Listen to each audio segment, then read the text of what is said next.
ইসলামটা ফলো করতেছি, এটা হচ্ছে পশ্চিমাদের শেখানো ইসলাম। রাসূলুল্লাহ সাল্লাল্লাহু আলাইহি ওয়াসাল্লাম ইসলাম ফলো করলে আজকে আমাদের অবস্থাগুলো হতো না। আল্লাহ পাক আমাদেরকে বোঝার তৌফিক দান করুন। আমি শুধু ফাযাক্কির ইন্নামা আনতা মুযাক্কির। আল্লাহ পাক যে বলেছেন তুমি উপদেশ দাও, তুমি শুধু উপদেশ দাতা, লাস্তা আলাইহিম বিমুসাইতির।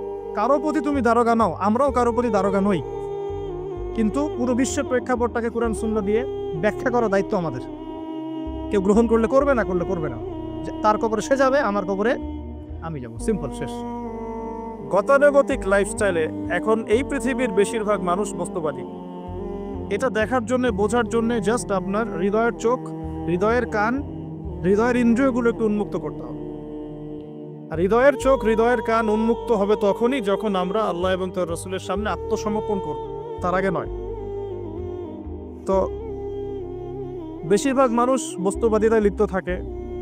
আবার দেখি কিছু মানুষের সারাদিন ফিকির একটাই, পলিটিক্স, পলিটিক্যাল অ্যাফেয়ার্স, পলিটিক্স, কিভাবে পলিটিক্স করব, কিভাবে অপোজিশনকে ডমিনেট করা যায়, কি করলে তার ক্ষতি করা যাবে, কি করলে তাকে ওভারটেক করে আমি সামনে যেতে পারব।